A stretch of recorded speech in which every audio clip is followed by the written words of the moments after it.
Alrighty, I think I've got that.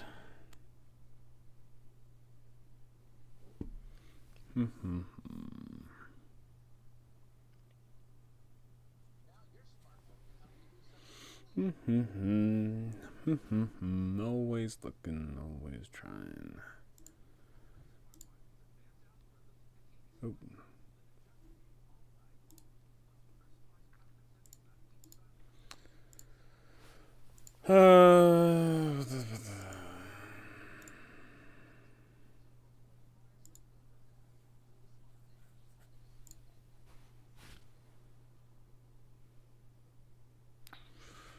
Alrighty.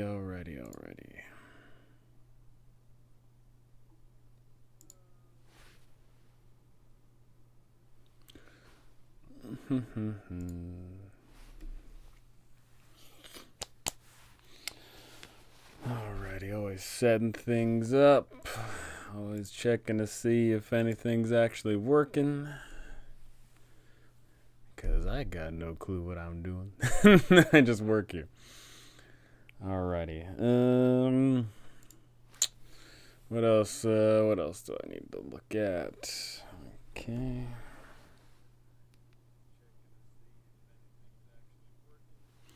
Alrighty, perfect. What else?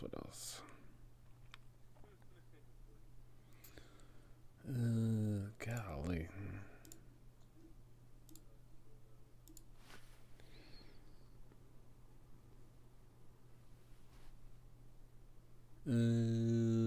Okay, I think the stream is Gucci. I think.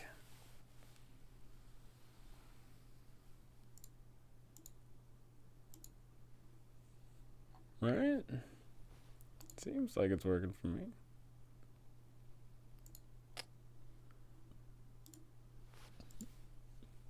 Alrighty.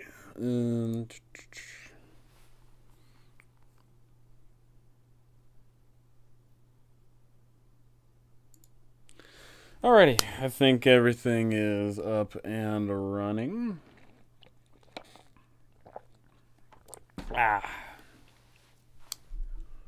So, what else do I need to do? I need to try and sell myself here.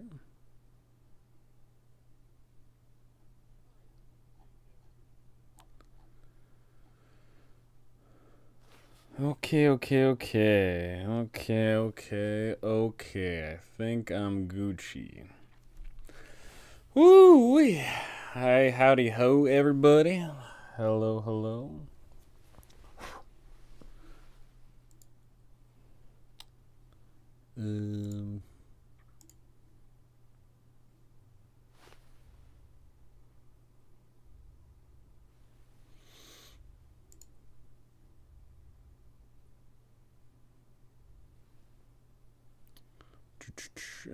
Yeah, I don't know if there's anything else more I need doing.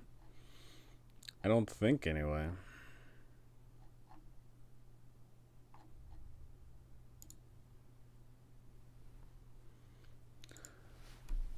Oh.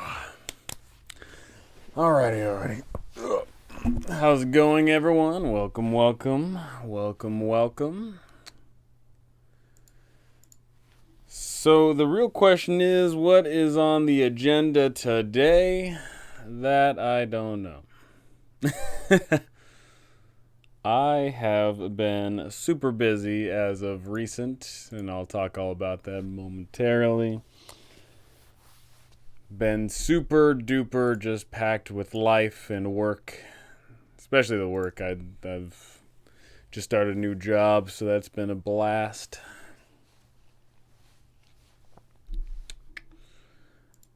Okay.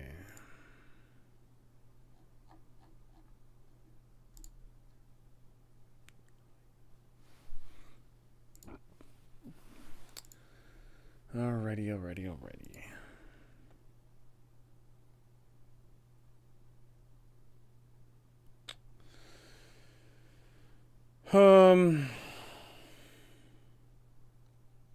Trying to think of anything else I need to kind of analyze here. Looking at a bunch of fun stuff. looking at everything I need to be looking at right now. I don't even know what day it is today. I've been like so busy with work, I don't even know what day it is. Goodness gracious.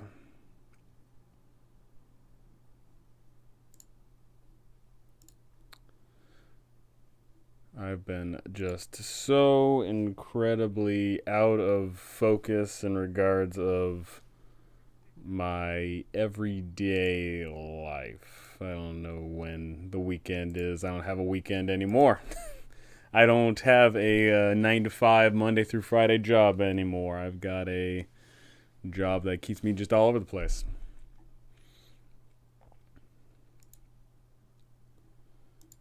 But it's good. It's been good. I've been enjoying it. Alrighty. Time to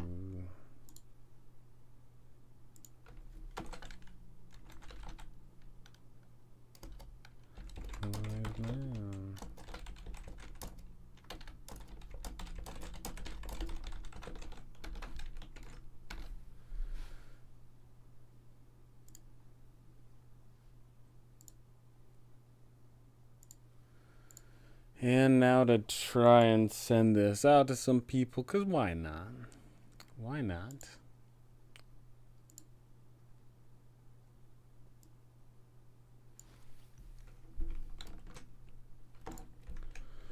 Might as well. Doesn't hurt.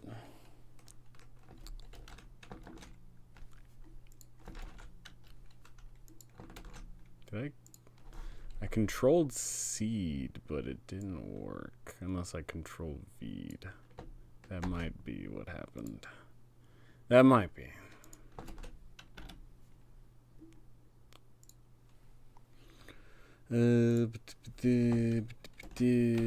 Perfect.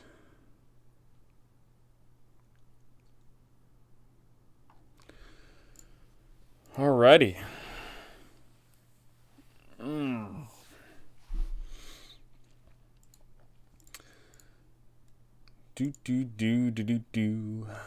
Okay. I think I've sent the link anywhere I can really send it to. Hoo-wee. Welcome for everyone just joining in on the good times here. We're gonna just be hitting those hard-hitting questions of anything and everything that you ask. I am down to clown with all you people. I am ready to pick up whatever you're putting down.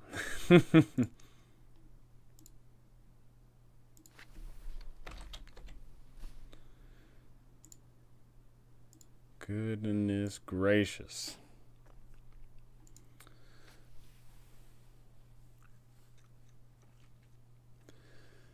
Oh, man.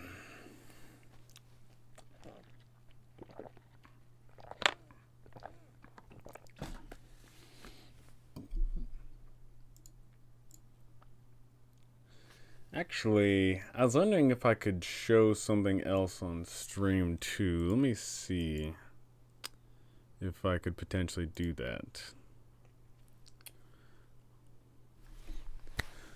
Oh, hey, how's it going, Luke? So, non-DM question. So, if I am a druid and I do like a big range spell, like a spike growth as an example, how do I not have my players get hurt or have them to work around it hurt their turn?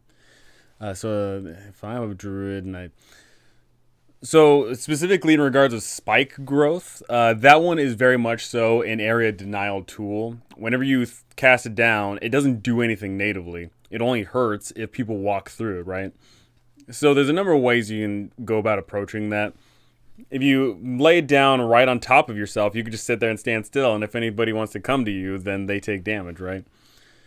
So that really comes down to party composition and also, very importantly, enemy tactics. If you're going up against a bunch of melee people and you have less melee people, then just cast it in between you, and then it doesn't really matter, right? But more like big range spell in general.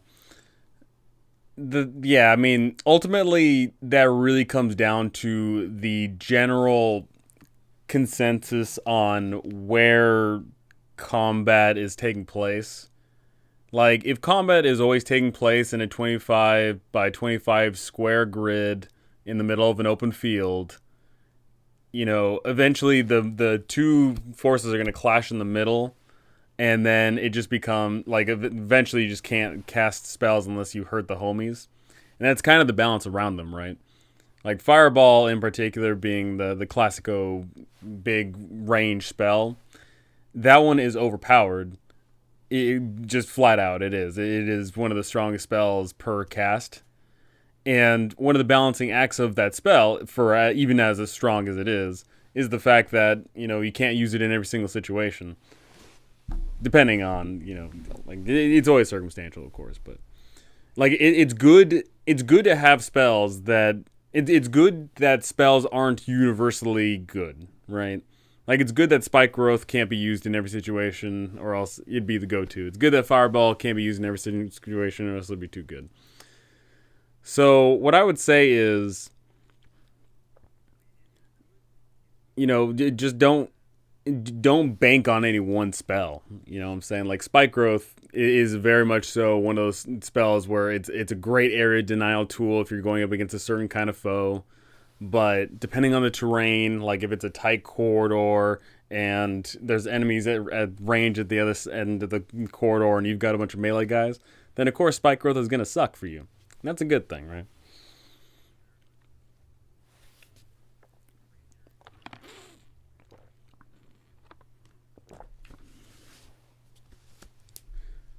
So just always take into account that, you know, spells...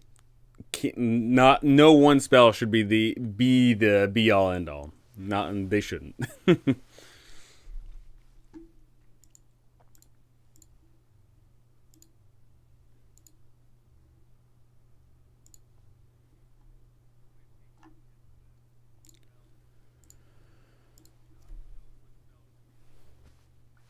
Oh man. Okay, so I wanted to look at a thing, but now it's kind of weird.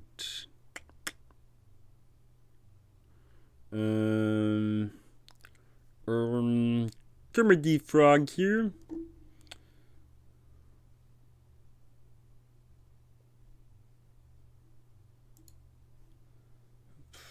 Okay.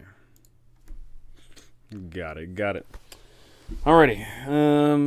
I got a message from somebody. Oh boy.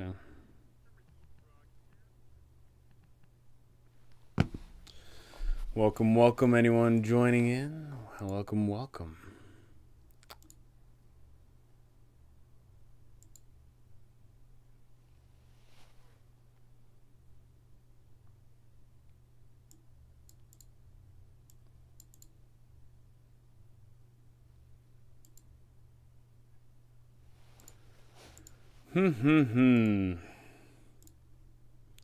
Oh, that's interesting. One of my YouTube contemporaries was just on an actual play live stream, and apparently two of the players quit midstream. Yikes. I'm curious what that was about.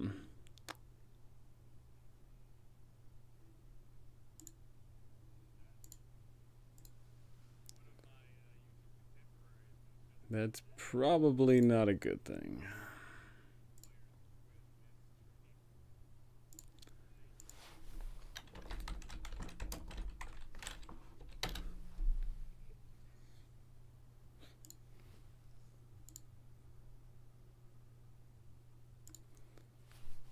I wonder if I'm kind of curious about what made that happen. I wonder if the video's still up. I'm gonna do some cyber sleuthing right now and try and figure that out.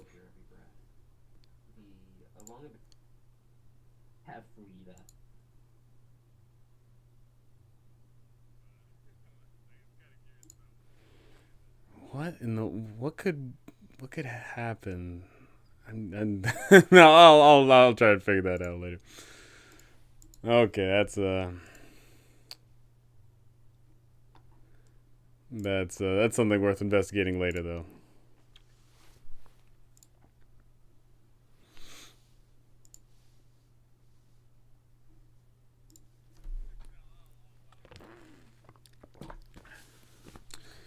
Alrighty. So yeah, if anybody has any burning questions, comments, concerns, gripes, moans, complaints, feel free to voice them. I am here to help in all your endeavors. I am here to listen to anything you got for me, and I'm here to banter back and forth. That's what I'm here for.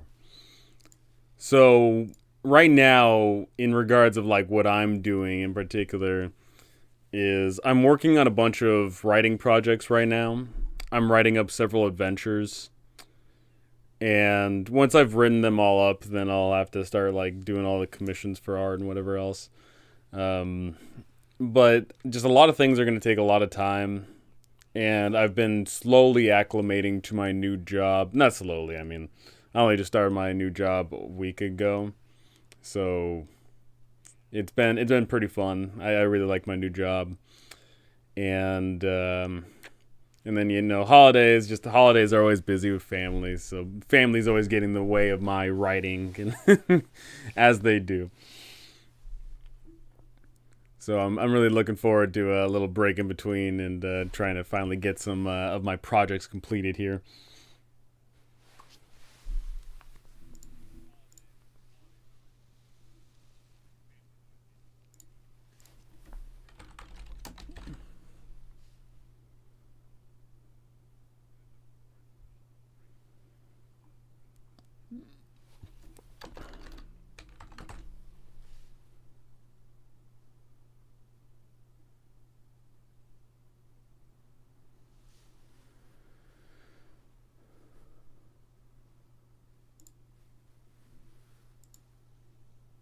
Alrighty.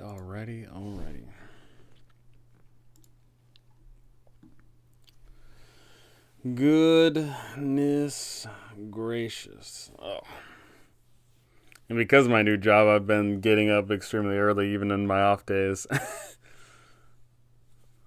Like, I got up extremely early today, just natively. I don't even need an alarm anymore. My body just automatically wakes me up.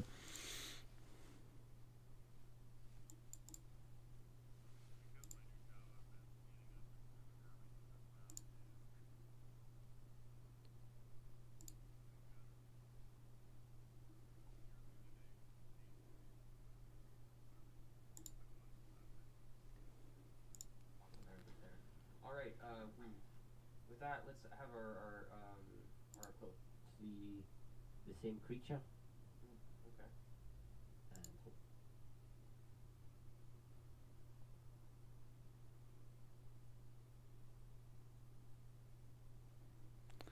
Okay. And Okay. Ugh, you adult for so long, it always reaches you. I know, I hate this whole adulting thing. It's the worst. It's just a matter of, like, I just want to, do what I want to do and not have to work 8 hours a day, 5 days a week. You know what I'm saying? It's just a matter of, like, why do we have to have bills to pay, huh? Why do we have to feed ourselves? This whole working for a living thing is just terrible, am I right?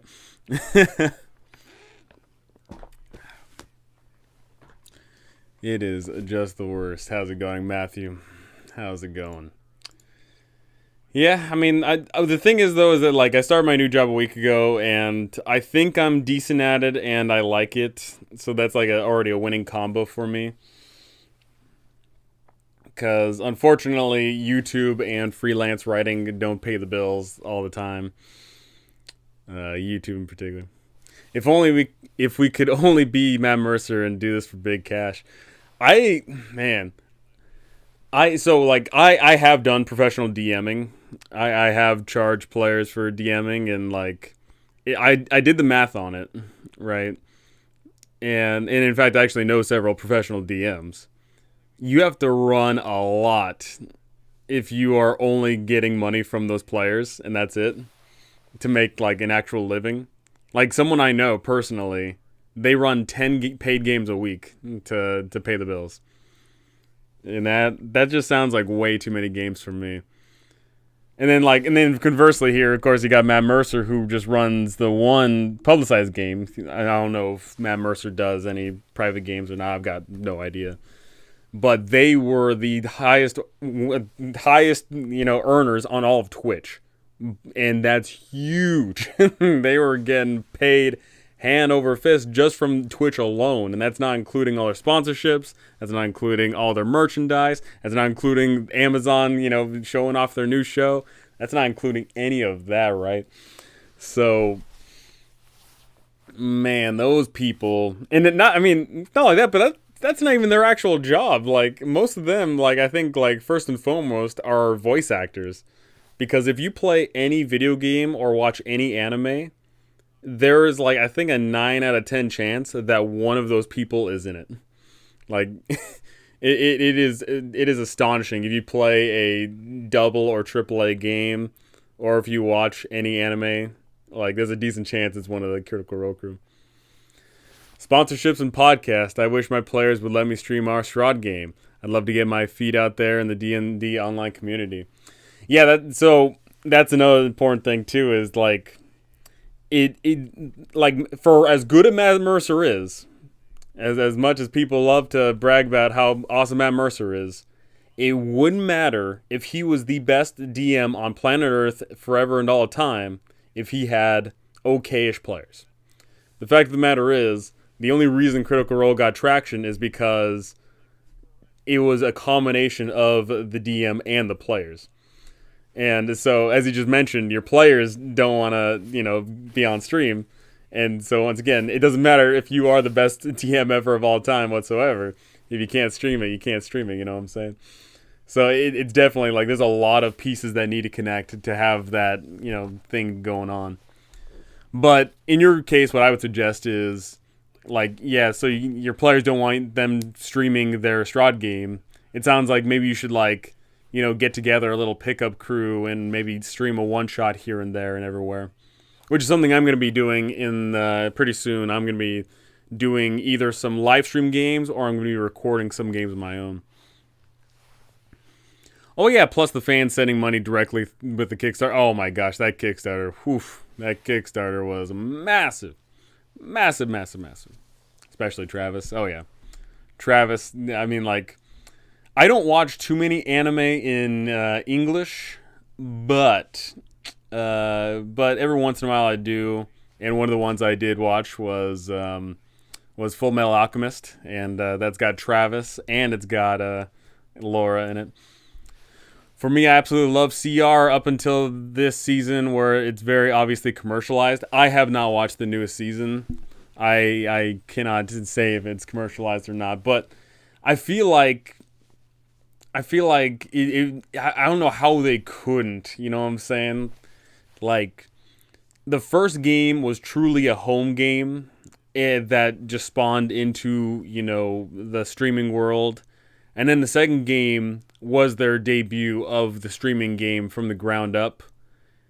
And then their third campaign, I imagine that Matt doesn't want to keep doing the same thing. Like, once again, I haven't watched this newest season yet, so I got no idea. But I just imagine that, like, he'd want to, change things up. And I'm willing to bet that money definitely has, a stake in how the game developed.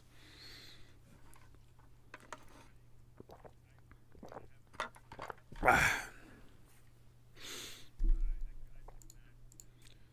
mean, like, how could it not? Because they couldn't. I don't blame them. But the friends and family feeling felt me. Yeah. I mean, like, not only that, but like, it'd be another thing if it was literally just their home game and they were just streaming it. If it was just the 7 or 8 of them or however many people hop in or out, and it was just them, like, I could imagine that they could keep that same homey feel.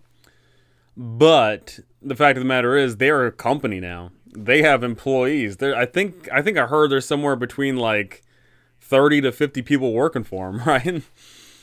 So they got mouths to feed. They got people to take care of. They're on 3 times a month. It's all pre-recorded. Mercer definitely moved to respecting his time more. Yeah, yeah, I could understand that because I mean like for the biggest killer of stream of not just stream games, but like literally any game of tabletop role playing games, the biggest killer of it is scheduling, right? It's so hard to get a group of human adults to agree upon a time to show up to a place. And I'm amazed that they were able to do it for so long. Like, obviously, every once in a while, someone misses an episode here and there and everywhere. And then every once in a while, someone's late. And that's astonishing that they are able to keep that good of a track record. Because, I've ran for a decent amount of people, and I've had some groups that were pretty consistent. I've had some groups that just like every single session I'm missing someone somewhere, or we're doing something else. So I imagine that like it would be so much better for Matt Mercer to be like, hey, let's just I've got this day free. We can't do Thursdays every single time. Let's maybe we play on a Monday and then hey, we actually have the next tomorrow off as well. I imagine that probably pops up every once in a while.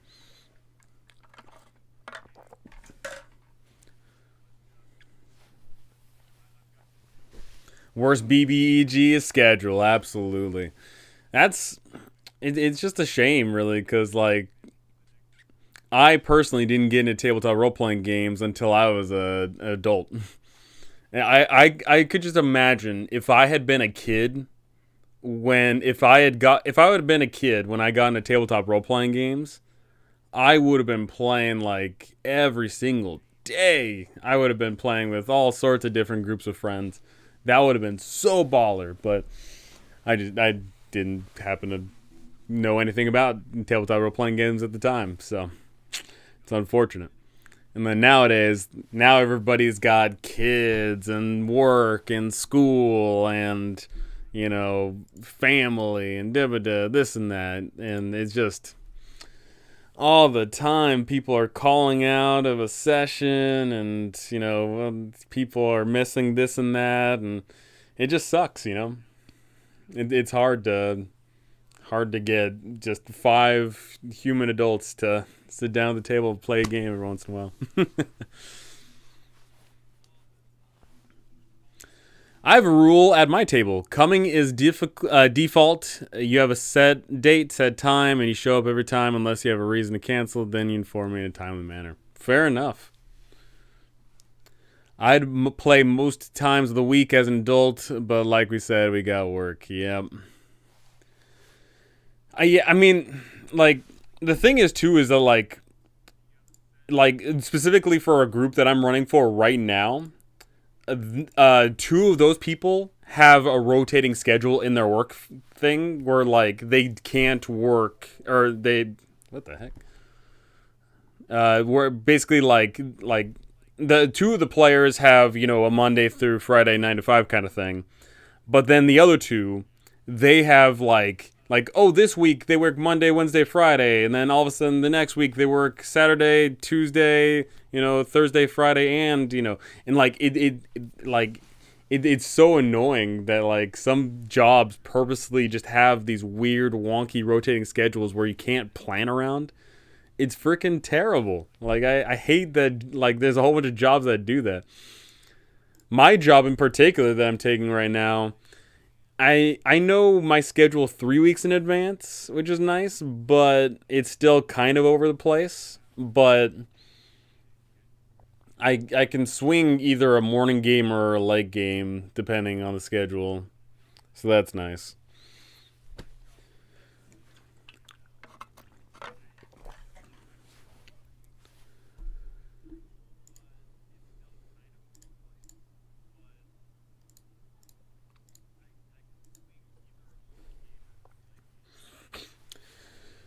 Oh, goodness gracious. So we're officially in the segment of complaining about our players' schedules. Let's go. No.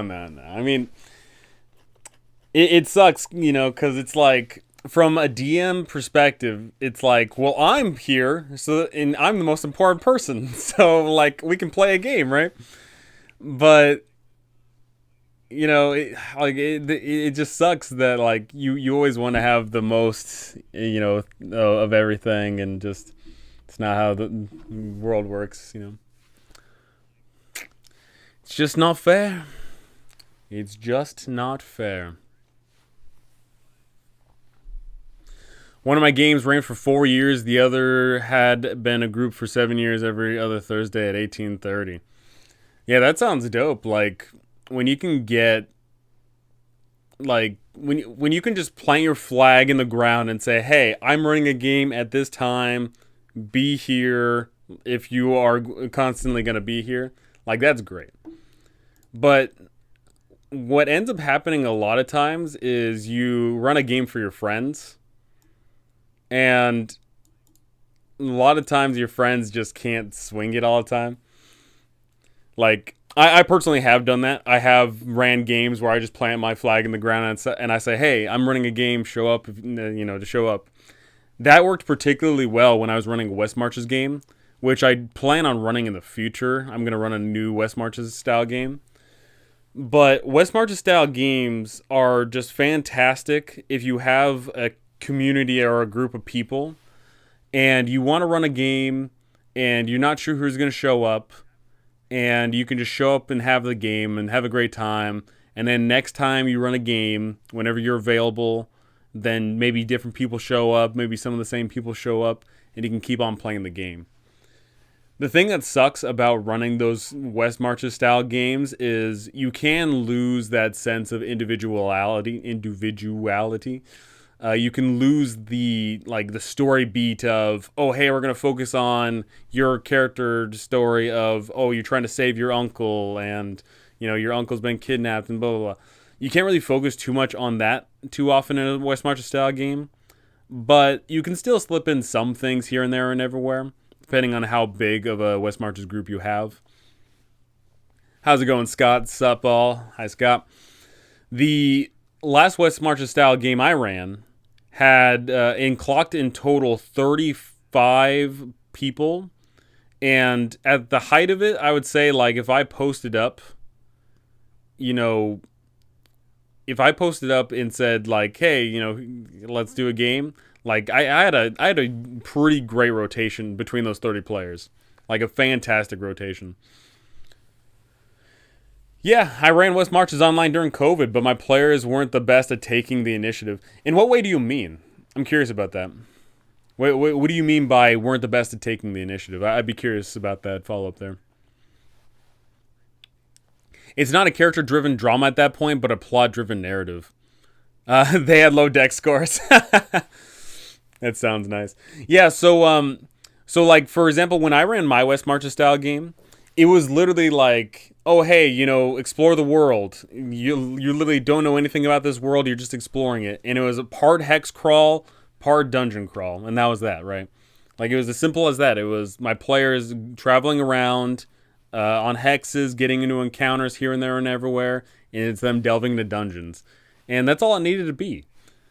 Some groups would show up and be like, okay, we explored to the west a bit. How about we explore north this time? Okay, we explored north and we found that dungeon. Let's delve into that dungeon. Okay, hey, that group just delved into that dungeon a little bit. We're going to delve in further. And then, like, a whole bunch of people get killed and they're like, oh, let's go south this time. That was really, really great for, like, just an immersive, cool, West Marches style of play. Just stopping in to say hi. Hi, Yachty.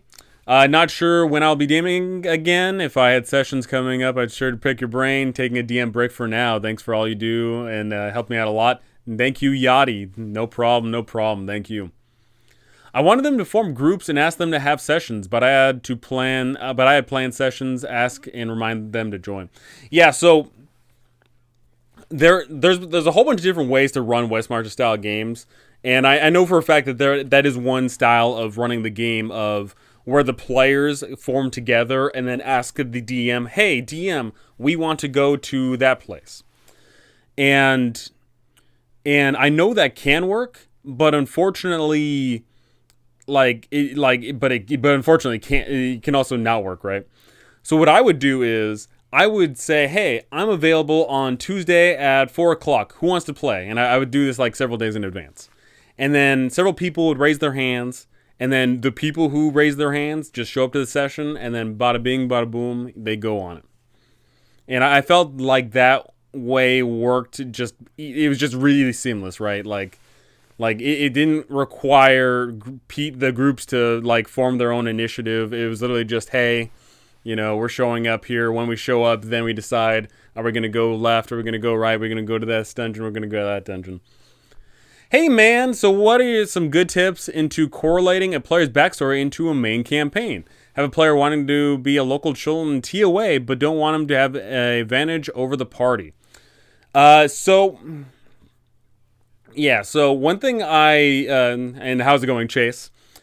One thing I always recommend when it comes to an adventure where you're going off in an exciting place that is just new and fresh and exciting, I always recommend that no one ever is from there, because ultimately I've ran for at this point hundreds of different players, and there's always that one player that wants an advantage, right?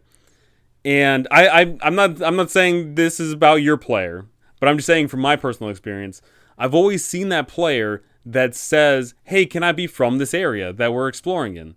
And the reason they're doing that isn't necessarily for a backstory idea, but it's for the advantage of whenever anything comes up, they'll immediately they'll just stop the scene and say, hey, DM, what do I know about that?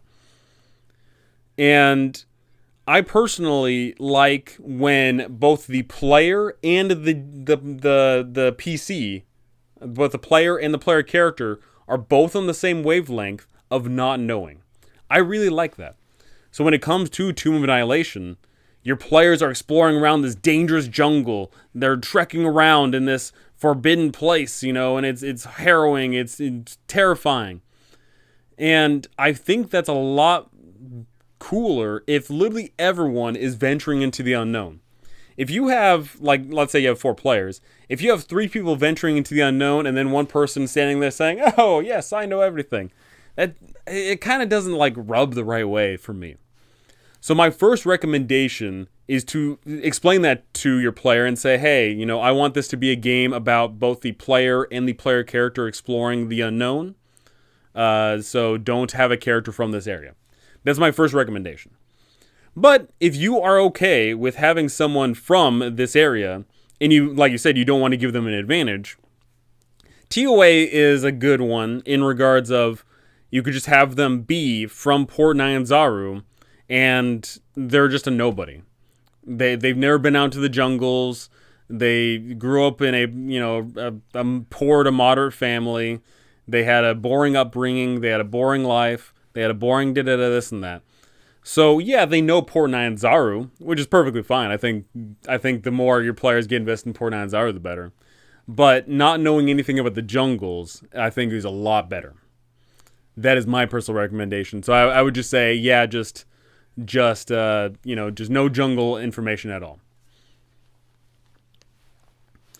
Currently doing my first West Marches style game right now. It's going great. Heck yeah, Scott. I want to pick your brain about that because I'm always interested in hearing about people's West Marches and how they run it. Loriander, hey Trevor, you lost some weight? I don't think so. Maybe my face, maybe. I'm not entirely sure. How's it going, Loriander? Greystorm, yeah, we used Discord Calendar. Was good lockdown fun. Running a Final Dragon hunt in that setting with Forbidden Lands. Forbidden Lands, let's go. So Forbidden Lands is a game that I really, really want to explore more with. I have the box set coming from the Kickstarter with the Blood March. So I'm really excited for that. I think we're going to be getting that Kickstarter early 2023. Forbidden Lands is a very, very just down to earth, exciting, and fun D6 system. I find with a lot of D6 systems, a lot of it usually comes down to, you know, like just rolling a few dice and then adding a bunch of bonuses. But I really like Forbidden Land style of you try and stack up a bunch of D6s and roll them. And I really like how character progression works in regards of how you level up the ranks, and I really like the monsters too. There's a whole bunch of great things going on with Forbidden Lands. Also, the best one of the best systems is specifically the travel system in Forbidden Lands. Oh my gosh, when you are exploring around the Forbidden Lands, there's actual mechanics on exploration. I know this sounds crazy to people that have only played 5th edition D&D, but there are actual rules and systems for exploration. And they actually feel good, they feel great, and they feel rewarding. I absolutely love Forbidden Lands. So I need to do more on that for sure. Thanks for the insight, dude. Very helpful. I might just have him only around Port Anzaro, but now we're in the jungle. We will see again. Thanks. No problem, Chase. No problem. Howdy, y'all. Wolf, we're talking scheduling, the bane of my existence. Last week, I just had to play a bout of a campaign I'm running entirely 5 minutes before the session. Isn't that just the worst, by the way? Isn't it just like... I find that a lot of times when people, like, it's usually not a last-minute thing if they cancel last minute, you know what I'm saying? Like, every once in a while, I do get a player cancel absolutely last minute, but for a good reason. Like, last minute, like, oh, hey, you know, so-and-so got into an accident. Or, oh, you know, I was driving back home and then, you know, my, you know, car or whatever, you know, like, that makes sense. But I find a lot of times people, like, 3, 4, 5 days in advance know about something and then they just don't tell. And that's so annoying. Why do you just tell ahead of time that you're not showing up? Come on now. Your face looks a bit slimmer? Yeah, I think maybe it does. I'm not entirely sure.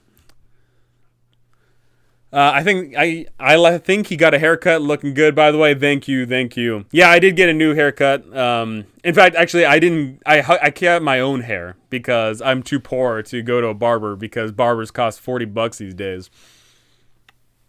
So normally what I was doing before is I was just buzzing my head.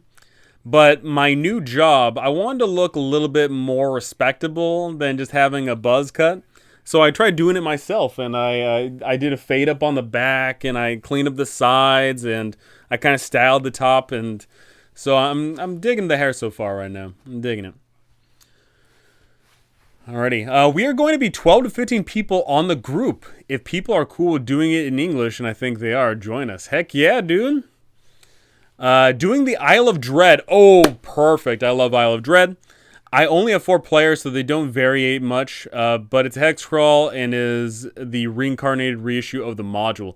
Dude, Isle of Dread is just dope. Isle of Dread is, of course, you know what Tomb of Annihilation was inspired from. But Tomb of Annihilation, or not, my apologies. Isle of Dread was actually incredibly unique for its time.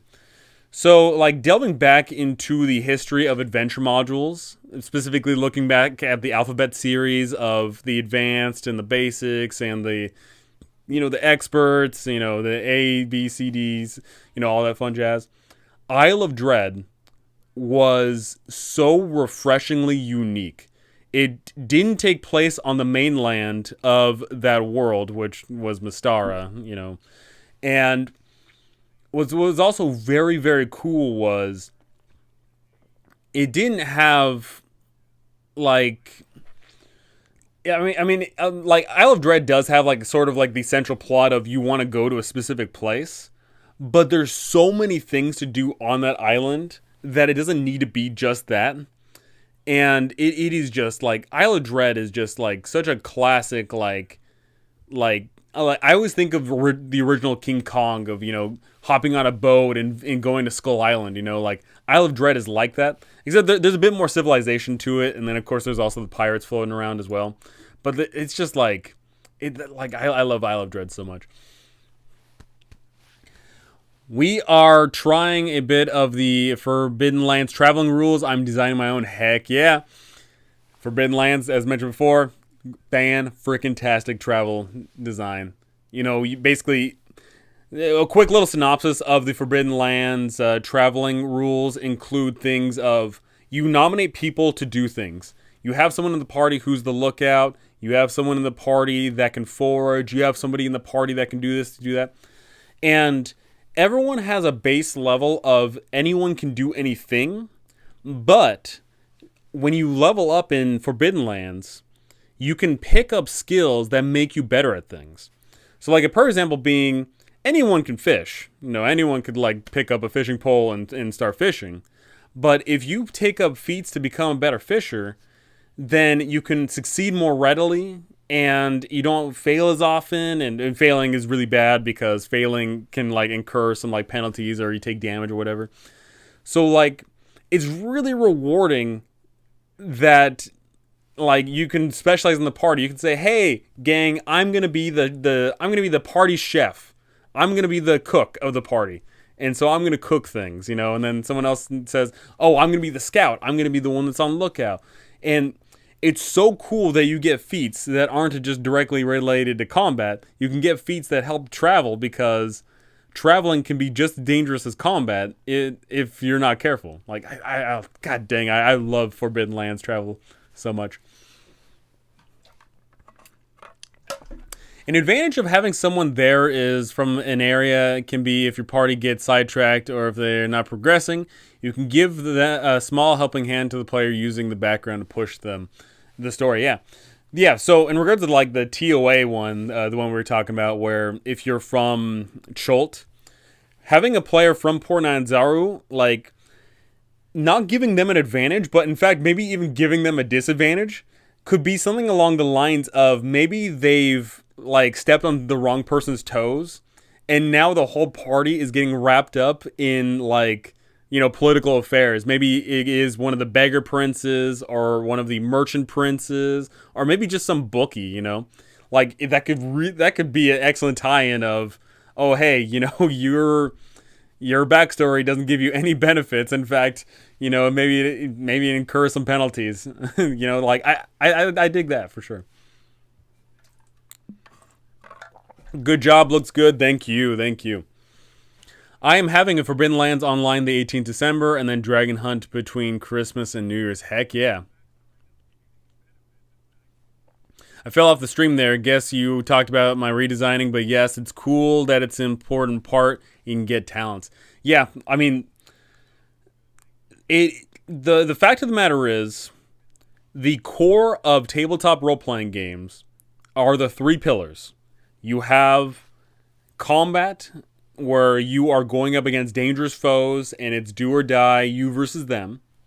You have exploration, of exploring around a vast forbidden, or not forbidden, but necessarily, but you have exploration of going into a fantasy world.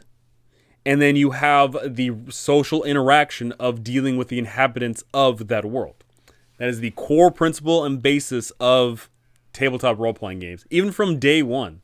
As much as like some people think that OD&D was only about killing monsters, which originally it kind of was, because it was directly from Chainmail, which was of course about killing monsters or whatever. But of course, right from the get-go, there was the social aspect. Like literally right from the get-go, you can see it in the game that there was the social aspects of, you know, managing your own kingdom and hiring on your retainers and actually conversing with the monsters. Something that a lot of people forget about original D&D is it wasn't just always about killing the monsters. Sometimes you could actually talk to the monsters and negotiate with them. And the thing is now, when you look at the game design of modern games, a lot of them really hammer in the combat side of things. If you throw a dart at the whole lineup of, let's say, class features, the chances that your class feature has something involving killing someone is pretty high. If you threw a dart at all the spells in the game, it's probably going to land on a spell that does damage, right? And so on and so forth. So a lot of the core game design is centered around only one aspect of the game. But in reality, we should really, really focus in on diversifying the portfolio. You should have features and spells and traits and abilities and this and that pertain to exploring a fantasy world and socially interacting with the inhabitants therein, right? That should be in there. But I find that over time, it's becoming less and less. And it's not necessarily becoming less and less. It's just that there's more of combat. And I think that's something that, once again, genuinely needs to be addressed.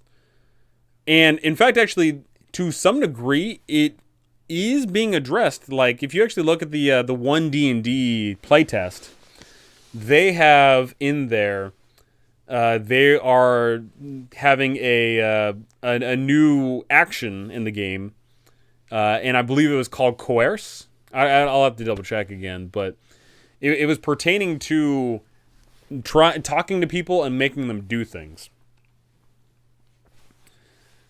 So the interesting bit of game design there is they've put so many things into the game that involve combat that if they wanted to make the pillars truly equal again of combat, exploration, social interaction, they've only got two options. Either one, they put in a whole bunch of features for exploration and social interaction, or they take away from combat. And just due to how most people design games these days, I am more than willing to bet that they're not going to strip away features to enhance other ones. More often than not, people will go out of the way to add more features into the game instead of remove some that may not necessarily be necessary. So, if Wizards of the Coast wanted to make D&D 1 or 1D&D or whatever they're calling it, if they wanted to really, hammer back in the exploration and the social interaction, then they needed to put in a bunch of new features for sure.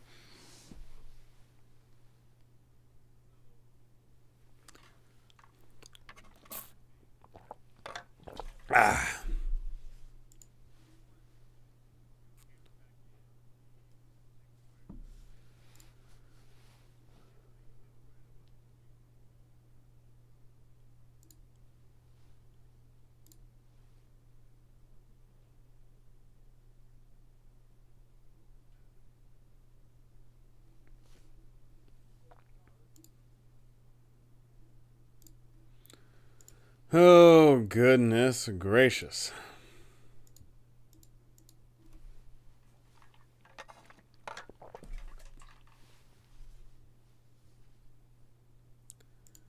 Hmm.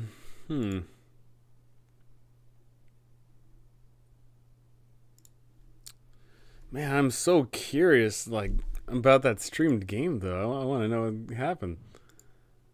Apparently, some people just quit mid-game. I want to know. I'm sure we're gonna find out the info later.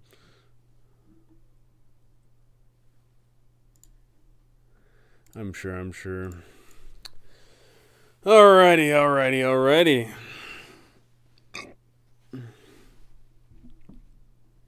No fun. He decided to stream at like 1:30 specific time.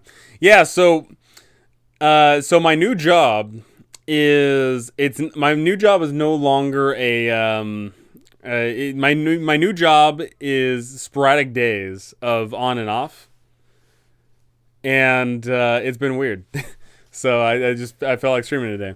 How's my viewership been? I literally just had 10 people in. I swear I swear I had 10 concurrent viewers real quick. But you must have just missed that. I swear though. Is it possible to have too many storylines going? My players keep pulling random threads. I would say yes, but. So if I put down 20 threads and instead of my players tugging hard on one, instead of like chasing after one and they just keep on prodding at every single one, I promise you what's going to happen is if they only poke at like 1, 2, 3, 4, 5, 6, 7, if they keep on poking around, they're not going to be nearly as invested in any one. And also, very importantly, is just due to the nature of time, because, just due to time, they're going to forget, right? Like, if you give them 20 threads and they tug on one, and then they tug on two, and then they tug on three, and then that's the end of session. And then in the next session, they tug on 4, 5, and 6, and then so on and so forth. Then, like, in real time, in the real world, weeks or maybe even months can go on by, and then they're going to forget about them, right? So, I would say yes, it is definitely possible to have too many threads going on here. And also, I need to add these to my little thing here. Boom. Yes. But what I will say is it's possible to have too many storylines going on, but that's better than just having a stringent one. I would rather be in a game where there are 3 storylines that we could pursue than one that we're forced on and there's literally nothing we can do about it, and there's no ifs, ands, or buts about we're going here and you have no say in the matter, right? So I'm going to say yes, but it's better than having no choice at all. Unless your players are in that sort of thing. I mean, some players are absolutely in the camp of, being told where to go and what to do. That is absolutely a thing.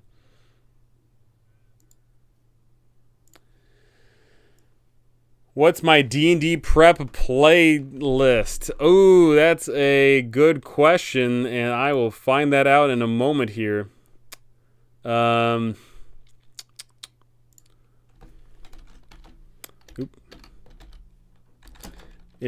would be lo-fi hip-hop. Specifically the big one, Lo-Fi Girl, or it used to be Chilled Cow, but now it's Lo-Fi Girl. But just putting that on the background puts me in the mindset of, hey, don't look at other things, just do the prep, go. Every once in a while as well. Actually, you know what? I need to put an addendum there. Lo-fi hip-hop for standard games, but seasonal time I listen to seasonal music. So, for example, that being, we are specifically in the month of September and October. Whenever I was doing any sort of prep, I would always be listening to Halloween music. And now that we're coming close to December here, I'm whenever I prep, I'm going to be listening to Christmas music or whatever. And here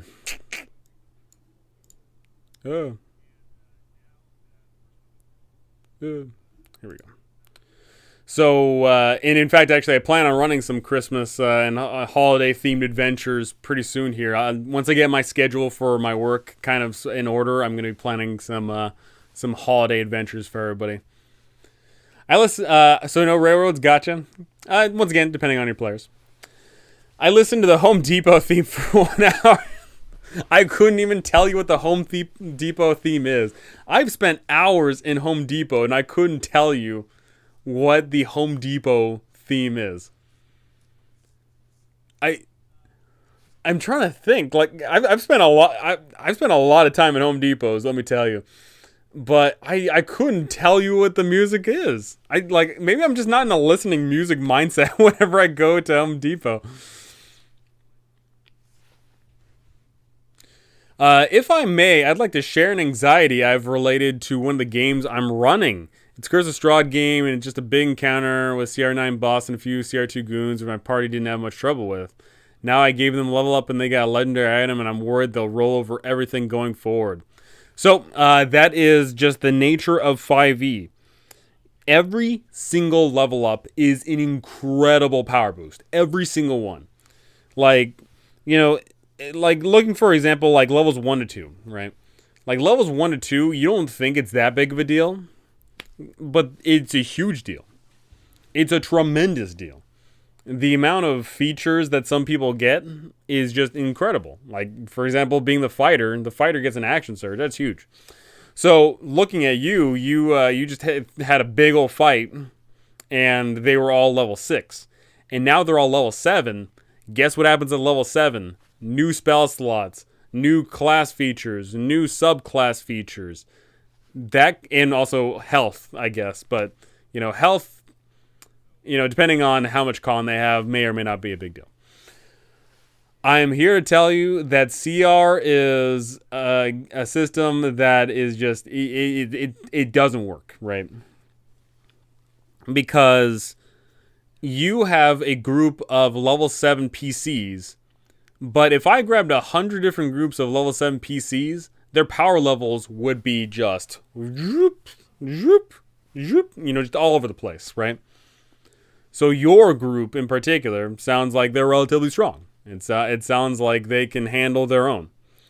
So what you need to do is, in order to challenge them, there's several ways you need to challenge them, right? And that can just be adding more epic, crazy, awesome, epic monsters. Or what I would suggest, and the way 5e is technically supposed to be ran, is you just need to throw more encounters in the day. Like, so your level 7 group, I presume they've got a spellcaster in there. Knowing how 5e works and how players play, I'm willing to bet that there's at least one spellcaster in there, and that means that they've got level 4 spells. So what that means is, if you only do one encounter a day, then they get to blow that tremendously strong spell. Boom, And then the fighting people get to blow through all their resources. Boom.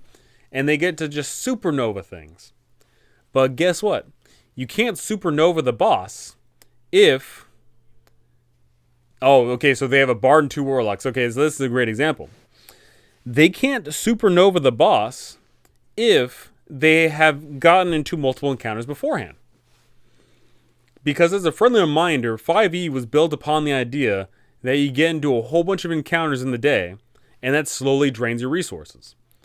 And it is a great reflection of it and a ranger and a paladin. Okay, so that's perfect. You literally every single human being on that group can cast spells, right? So this is a great example. Every single one of those PCs is fantastic in a supernova encounter, because the bard can just throw out their bardic inspiration like candy. The warlocks blast off their highest level spells. The ranger blasts off their highest level spell. The paladin uses all of their spells to smite. But guess what? They can't do that if they had, multiple combat encounters beforehand. Even if, so let's say, for example, you want them to fight a boss, and you don't want them to have their full resources. You throw a couple of fights in their way before that encounter, and they're going to be down something, right? They're going to be down spell slots. They're going to be down class resources. They're going to be down this, and that. And even if you were to take into account short rest and the warlocks get their spell slots back, yeah, cool, the warlocks have their spell slots back, but presumably their health would be down, right? So even the warlock, who is a short rest hero, presumably would still be down some resources. Once again, that is how 5e was meant to be played. You need to be constantly putting their resources in check. The paladin in particular is the scariest one because they're smites. If they go unchecked the whole day, they can just blow all of their high-level smites. At Paladin, I can't remember what level they're at, but whatever. Or what level spells they got. But presumably, they just use all of their spell slots and then just go, I hit twice and I do an extra, 10d8 damage. You know what I'm saying? Like that's usually what happens. So you need to wear them down a little. You need to put them in check. You need to make their hit dice go down. You need to make their class resources go down. You need to make their da so and so go down. You need to do that because otherwise, the only other way to challenge them is to throw in super duper ridiculous, gonzo, crazy, wacky encounters.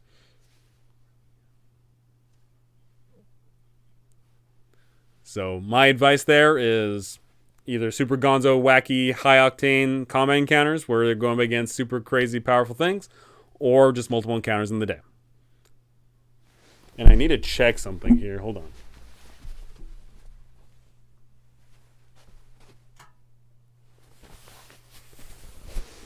My freaking what do you call that thing? My fan was making a weird noise.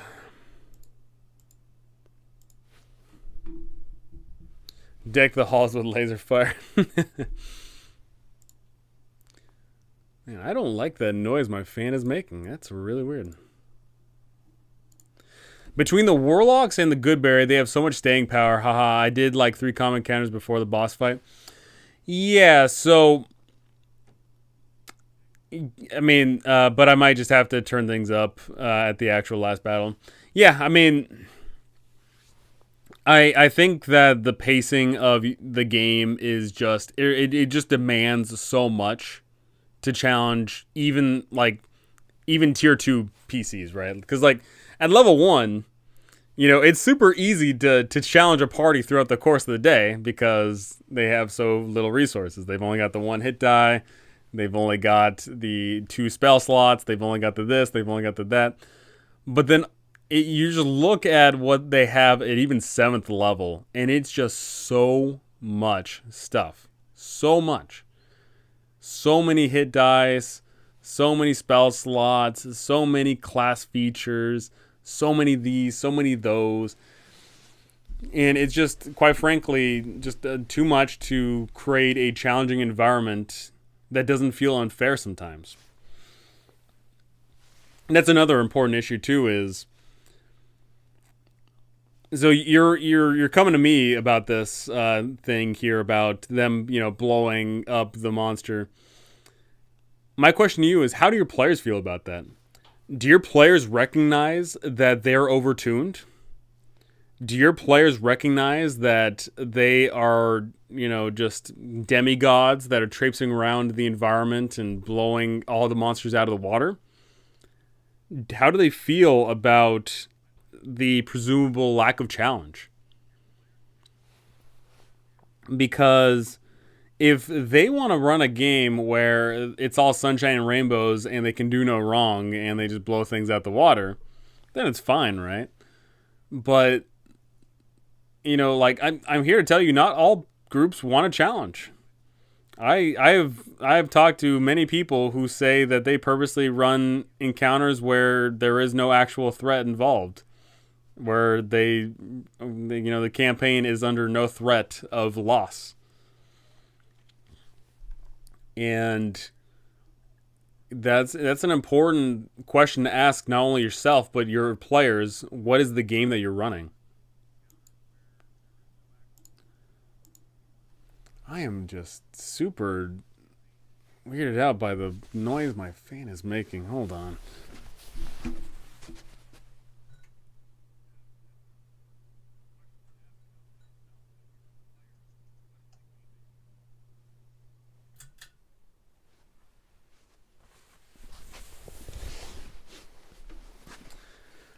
I don't think they understand how powerful they are. They just got to Krezk and they're acting very fearful of some of the stuff in there. They also want a challenge.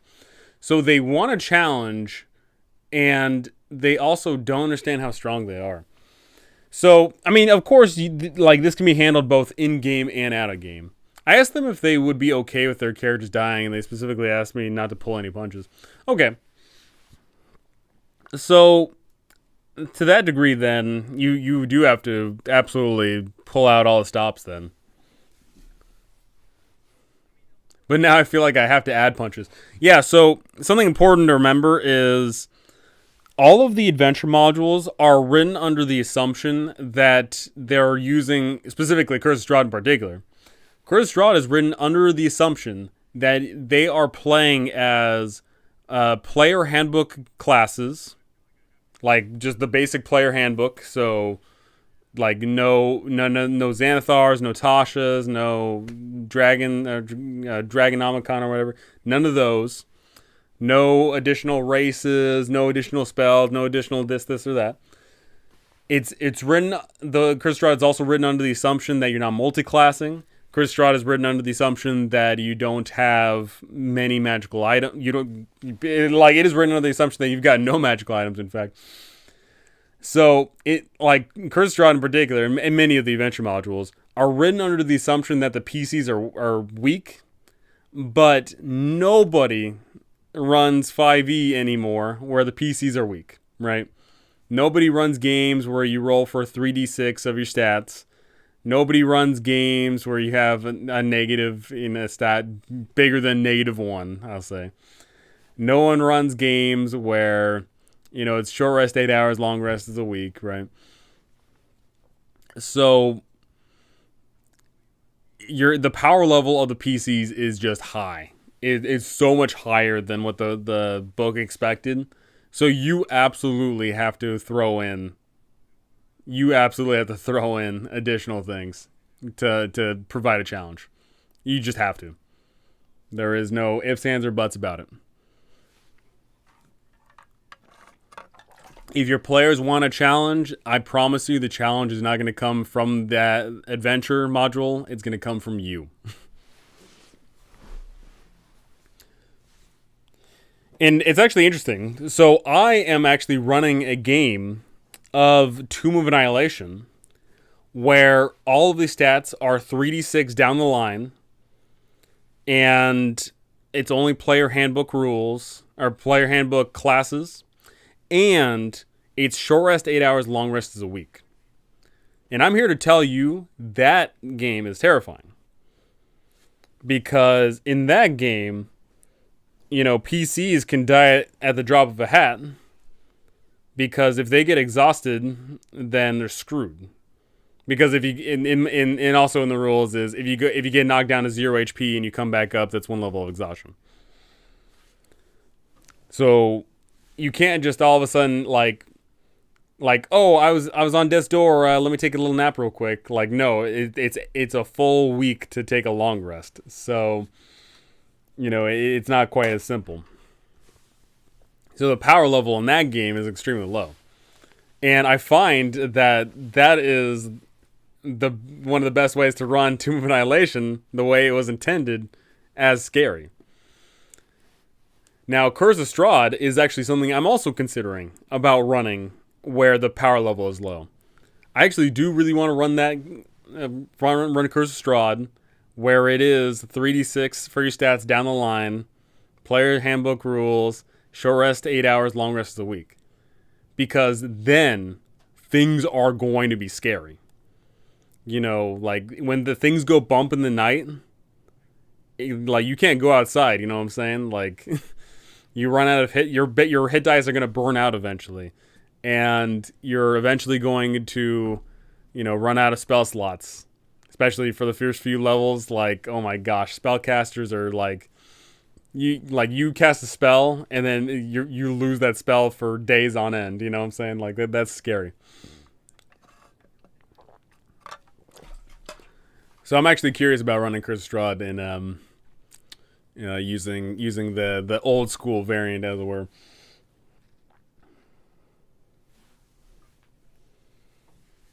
And in fact, actually, I'm willing to bet. Yeah, I'm more than willing to bet that if I ran Curse of Strahd using that rule set, I wouldn't have to add anything to make it scarier. But like nowadays, if you run Curse of Strahd to make it a scary adventure, you'd absolutely have to add things. You absolutely do.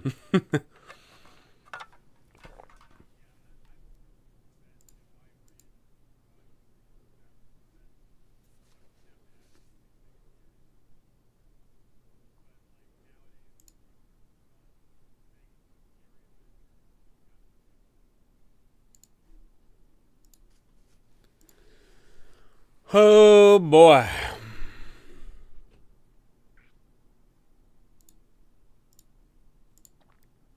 Thanks for the advice. Yeah, under that rule set, it sounds terrifying. It is because so the funny thing about rolling for 3d6 stats down the line is it forces you to play a character you may not necessarily have thought about running. Like nowadays, whenever people run PCs, they put the stats wherever they friggin' feel like, right? But when you roll 3d6 down the line, it's like, oh, I rolled really good strength, but maybe my con is low. Or, oh, I rolled, I was thinking of playing a cleric, but my intelligence is higher. Maybe I'll do something else, So that's always fun. I still want my players to get the high fantasy ending, but I am hoping to give them a spectacular darkest hour they can come back from. It's a tough balance. It absolutely is. And ultimately, too, it's not just a matter of how much effort you put into it, because ultimately, it is technically possible that a kobold could TBK a party, right? It is technically possible for the kobold to roll nat 20s against the party, and the party rolls nothing but nat 1s. Obviously, that's an incredibly small chance, But, that just goes to show you that you could run the same encounter multiple times, and you are going to get different results. You absolutely are. Like, maybe your players think to do certain spells in certain orders. The initiative is going to change everything. The difference between missing and hitting is going to make a big difference. There's a whole bunch of variables that you can't control. Like there's of course a bunch that you can in regards of like what they're going up against, right? But there's a bunch of variables that you just can't control. So it's good that you recognize that it's a tough balance because there is no true balance to it. You could run the same boss fight, where in like 50% of the time they win and 50% of the time they lose. And it just comes down to that.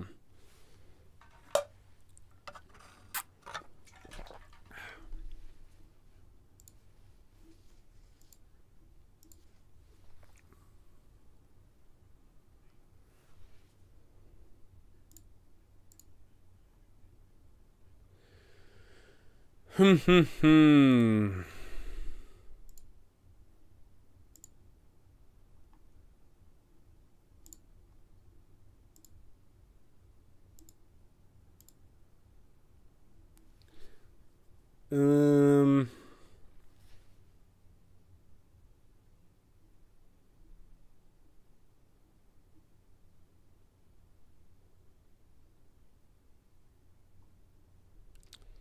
Okay.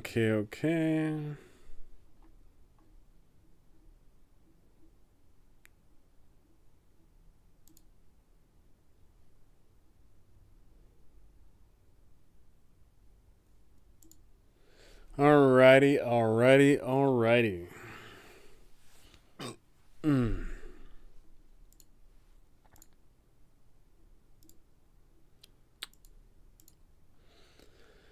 Oh man, I've got a couple of things I need to do. I need to write a few things more. I've been slacking so hard. But I make up for my slacking when I'm at my job, because I worked hard at my job the other day.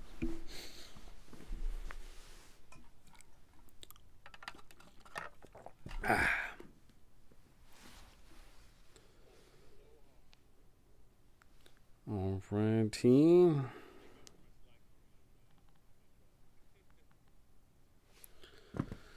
Perfect. Okay.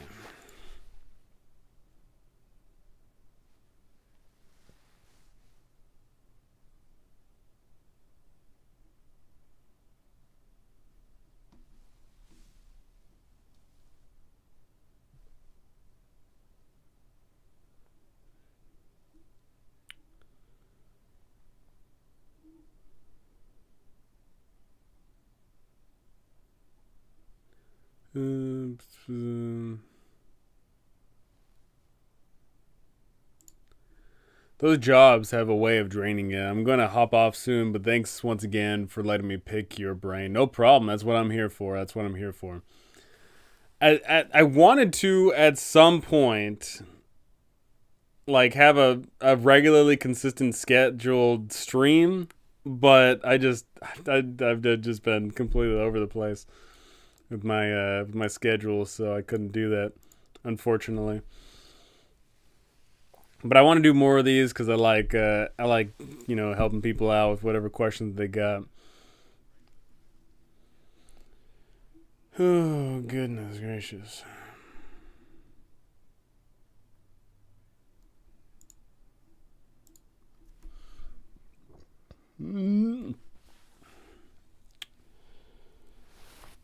Oh.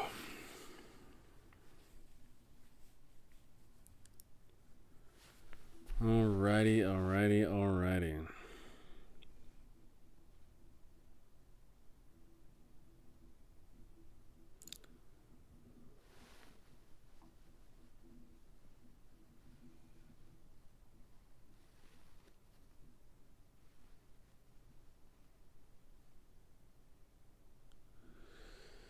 Okay, how long have I been going for? I started at 1:30, so I've been going an hour and change. Okay.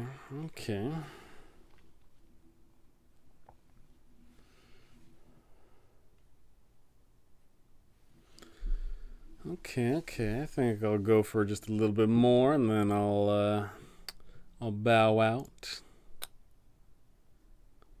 I still want to know why did two people leave that ran game? I'm so curious.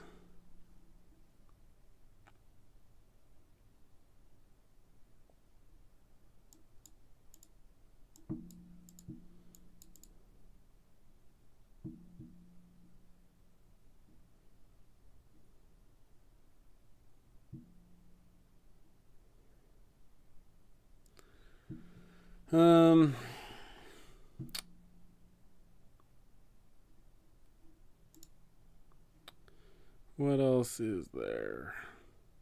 I also need to edit videos again. I haven't edited a video in a week and change, and I hate editing videos so much. Recording videos is easy, but editing them takes time, and I hate editing. Gosh darn it. Oh, I need to do that. I need to step up my YouTube game.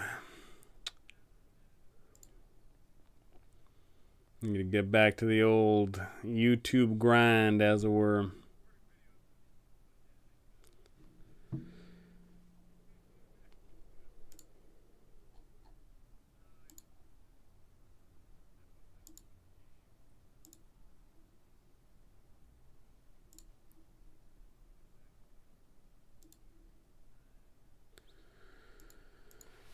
Alrighty. One last thing. Is there any tool you use to simulate battles in advance? I feel like CR sucks, and for certain battles, I'd like to have better insight into the range of outcomes. There is. I doubt. I don't know if there's any actual thing that could simulate that because. So right now, like, there is 13 different classes, and between those 13 different classes there is like 100 some odd different 116 subclasses, and then you look at the 80 some odd feats, and then you look at the 500 some odd spells, and there is just so much variance in the game just from character creation alone, and that's not even including the races as well. There's like, I don't know how many races, like 60 70 races, whatever. And you take all of those, and then, which is like, that's millions, if not billions of permutations, right? And then you take into account the dice, which adds its own variance. And then, very, very importantly, like, you can't factor in the human element because that's unfactorable. But there, like, between the character creation and the variance of the dice, like, that would have to be a very sophisticated machine that someone had to work on to figure out general outcomes of of general amounts of damage and damage mitigation and so and so this and that. I could not imagine that anybody's worked on that. It sounds like way too much work. Maybe someone has, I don't know, but I personally don't know of any machine that could do that.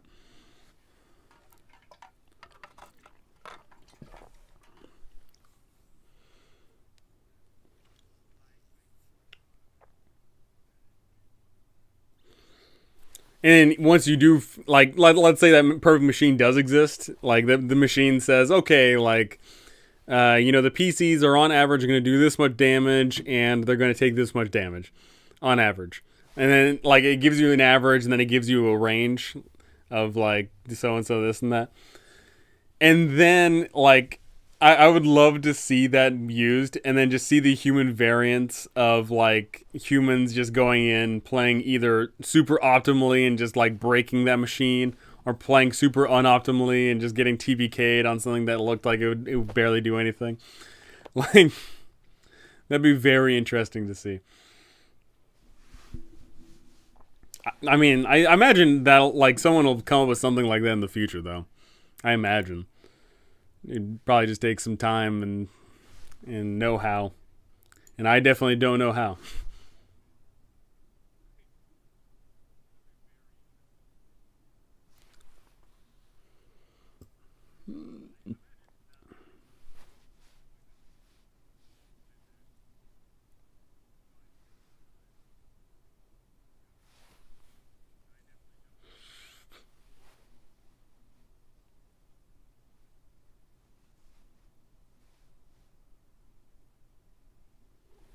The cool thing is cool machines.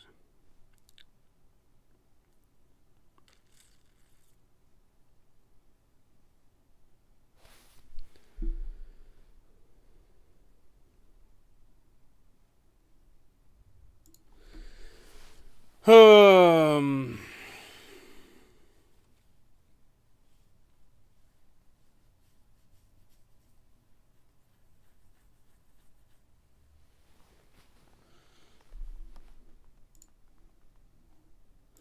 Yeah, I'm not about to undertake the task. Being a lazy boy myself. Fair enough. Fair enough. I don't know anything about coding at all whatsoever. I personally could never do that.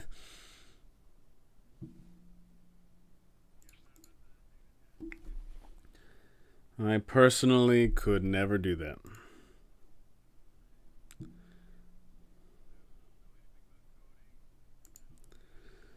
Alrighty, well, I think we'll wrap it up there for today, and just hopping in, letting everyone know I'm still live on this channel.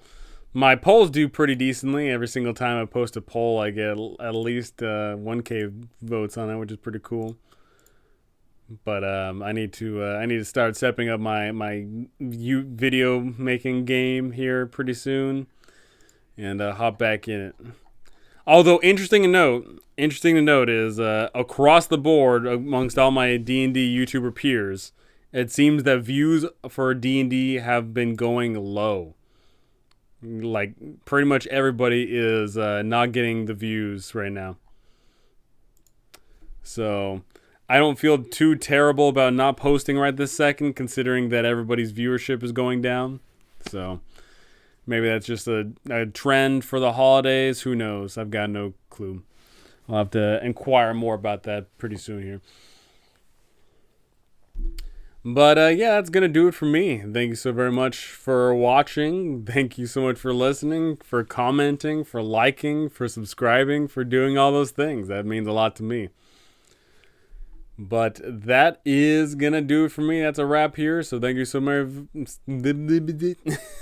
Thank you so very much. And I can't wait to see you next time.